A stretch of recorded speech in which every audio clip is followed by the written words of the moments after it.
Welcome class. हाँ जी class, next आपके पास अब टॉपिक है रिंग थ्योरी में unique factorization domain. Unique factorization domain क्या होता है? अभी पीछे आपने यूनिट एलिमेंट पढ़ा, प्राइम एलिमेंट पढ़ा, एसोसिएट होने वाली कंडीशन पढ़ी। अब ये सारी डेफिनेशन जो है ना, ये आगे यूनिक फैक्टराइजेशन डोमेन के लिए प्रॉपर्टीज़ में यूज़ होनी है। कोई सेट जो है, कोई रिंग जो है, वो आपके पास यूनिक फैक्टराइजेशन डोमेन कब बनती है? जब उसके अंदर दो प्रॉपर्टीज़ होल्ड करती हों। अब ये दो प्रॉपर्टीज़ कौन सी है? देखिए क्या है definition, N integral domain are. अब सबसे पहले तो वो रिंग को इंटेग्रल डोमेन होना चाहिए। इंटेग्रल डोमेन होने का मतलब है कि उसके अंदर कोई भी zero divisor, non zero zero divisor exist नहीं करने चाहिए। ठीक है। An integral domain R is set to be unique factorization domain और यूएफडी और गशियन डोमेन। अब इसके तीन नाम है, खाली यूएफडी भी लिखा सकता है, यूनिक फैक्टराइजेशन डोमेन भी लिख सकते हैं, और इसको गशियन डोमेन भी लिख सकते हैं। ठीक है। तो एक इंटेग्रल डोमेन जो है वो यूनिक फैक्टराइजेशन डोमेन कब होगी? If and only if these two properties are hold. First property है UF1 प्रॉपर्टी। क्या है आपके पास कि every non zero element, every R belongs to R minus zero, can be written as R equals to U into R1 into R2 into R3 up to so on Rn, where U is the unit in R and unit element and Ri are irreducible elements of R। ठीक है। ये बेटा वही property है जैसे आपके पास integers के set में होती है ना, कि हर कंपोजिट नंबर को हम उसके हर कंपोजिट नंबर की प्राइम फैक्टराइजेशन कर सकते हैं। ठीक है। जैसे अगर आपके पास एक कंपोजिट नंबर 6 है तो हम इसको लिख सकते हैं 3 इंटू 2 इंटू 1 करके, तो इसमें ये जो 1 है ये यूनिट एलिमेंट आ जाएगा। तो इसी तरीके से first property unique factorization domain की ये है कि इसका हर नॉन ज़ीरो एलिमेंट जो है वो आपके पास इररिड्यूसिबल एलिमेंट्स के प्रोडक्ट की फॉर्म में लिखा जा सके। ठीक है। इरेड्यूसिबल, अब जितने मर्जी, जैसे यहाँ पर 3 आ रहे थे तो आपके पास अब कोई भी हो, जितने मर्जी इरेड्यूसिबल एलिमेंट्स की फॉर्म में इसको लिखे जा सकते हैं। आर के हर एलिमेंट को हम लिख सकते हैं इरेड्यूसिबल एलिमेंट्स के product into some unit element. ठीक है। और साथ में एक यूनिट एलिमेंट लास्ट में इन्वॉल्व होना चाहिए। एक इनमें से यूनिट है और बाकी सारे जो हैं वो आपके पास इसके इरेड्यूसिबल एलिमेंट्स आ रहे हैं। ठीक है। Where U is the unit in R and R I are irreducible elements of R. ठीक है। तो फर्स्ट प्रॉपर्टी ये हो गई कि हर एलिमेंट, हर नॉन जीरो एलिमेंट जो है वो आपके पास इरेड्यूसिबल एलिमेंट और यूनिट एलिमेंट के प्रोडक्ट की फॉर्म में एक्सप्रेस हो सके। सेकंड प्रॉपर्टी ये है, if R equals to U R1 R2 R3 up to so on R1 and we equals to V into S1 S2 S3 up to so on Sn, where U and V are units in R and S I and R I are irreducible elements are in R। ठीक है। Second property basically बेटा क्या है कि आपके पास अगर एक element जो है वो दो तरह से एक्सप्रेस हो रहा है, यानी आर को हम इस तरह से भी लिख सकते हैं, U into R1 R2 R3 up to so on Rn करके भी लिख सकते हैं, और V into R S1 into S3 into up to so on Sm की फॉर्म में भी लिख सकते हैं। तो जब भी आपके पास कोई भी एलिमेंट जो है वो इस तरह से इसकी दो तरह से इस तरह से एक्सपेंड हो सकता है, वो दो तरह से लिखा जा सकता है, तो उसमें यू और वी दोनों यूनिट एलिमेंट्स होने चाहिए, और जो आर आई और सारे के सारे एस आई हैं वो सारे के सारे इरेड्यूसिबल भी होने चाहिए। दूसरा ये है m इक्वल्स टू n, यानी कि जितने नंबर ऑफ एलिमेंट्स इसमें हैं उतने नंबर ऑफ एलिमेंट्स भी इस एक्सप्रेशन में आए, and R I is associated with some S pi I. अब इसका मतलब बेटा क्या है, जैसे देखिए मैं आपको बताती हूँ, जैसे आपको 6 वाले एग्जांपल देती हूँ। ठीक है। ये वैसे मतलब ओवरऑल एग्जांपल नहीं है, लेकिन वैसे ही आपको जस्ट समझाने के लिए बता रही हूँ। जैसे हम 6 को लिख सकते हैं 3 इंटू 2 इंटू 1 करके भी लिख सकते हैं, और हम इस तरह से भी लिख सकते हैं 6 इक्वल्स टू 1 इंटू 3 इंटू 2 करके भी लिख सकते हैं। अब देखें आपके पास दो तरह से एक्सप्रेस हो गया ना 6, एक आपके पास इस फॉर्म में आ गया, एक आपके पास इस फॉर्म में आ गया। ठीक है। तो आपके पास सबसे पहले तो एक एक यूनिट एलिमेंट आ गया यू और बी। दूसरा आपके पास नंबर ऑफ एलिमेंट सेम होने चाहिए, जैसे इसमें कितने एलिमेंट्स है, 1 और 2, यूनिट को निकालने के बाद 2 बचे ना, तो इसमें n इक्वल्स टू 2 है, और इसमें भी आपके पास एस साइज जो है वो भी 2 ही है, तो इसमें भी नंबर ऑफ एलिमेंट्स 2 ही है। ठीक है। यानी जब भी आप किसी एलिमेंट को रिड्यूस कर रहे हैं, इरेड्यूसिबल की फॉर्म में स्प्लिट करके लिख रहे हैं, तो उसके नंबर ऑफ एलिमेंट्स जो प्रोडक्ट में आ रहे हैं ना वो सेम होने चाहिए। ठीक है। यूनिट एलिमेंट्स के अलावा जितने भी एलिमेंट्स आ रहे हैं इरेड्यूसिबल एलिमेंट्स, उनका नंबर सेम होना चाहिए। दूसरा आपके पास ये होना चाहिए कि कोई ना कोई आर आई और ऐसा ही आपस में एसोसिएट होने चाहिए, जैसे 2 एसोसिएट हो गया 2 के साथ, 3 एसोसिएट हो गया 3 के साथ।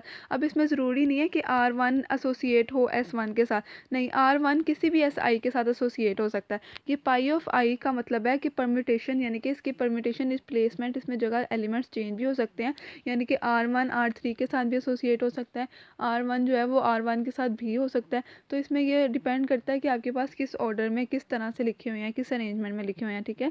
तो यानी कि जब भी आपके पास एक्सप्रेशन दो तरह से आ रहा है तो एक्सप्रेशन में सबसे पहले तो आपके पास यूनिट एलिमेंट्स के अलावा जितने भी नंबर ऑफ़ एलिमेंट्स हैं उस एक्सप्रेशन में वो नंबर ऑफ़ एलिमेंट्स होना चाहिए। और उसके अलावा आपके पास उस एक्सप्रेशन में हर दो एलिमेंट्स जो है ना, हर एलिमेंट इस एक्सप्रेशन के किसी ना किसी एलिमेंट के साथ एसोसिएट होना चाहिए, ठीक है। समझ आ गई। तो अगर आपके पास ये दो प्रॉपर्टीज़ किसी रिंग के अंदर होल्ड कर रही हैं, किसी इंटेग्रल डोमेन के अंदर होल्ड कर रही हैं, तो वो इंटेग्रल डोमेन जो है वो आपके पास यूनिक फैक्टराइजेशन डोमेन बन जाती है, ठीक है। समझ आ गई होगी डेफिनेशन, बस इसकी डेफिनेशन को ही ध्यान से समझना। आगे नेक्स्ट इसके थ्योरम है।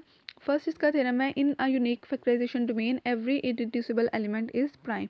अब आपने प्रूफ करवाना है कि यूनिक फैक्टराइजेशन डोमेन में हर इरेड्यूसिबल एलिमेंट जो होता है ना वो हमेशा प्राइम भी होता है, ठीक है। अब देखिए कैसे प्रूफ करवाएंगे। Suppose that R is a unique factorization domain, then R तो यूनिक फैक्टराइजेशन डोमेन है तो उसकी प्रॉपर्टीज़ को सेटिस्फाई करवाता होगा।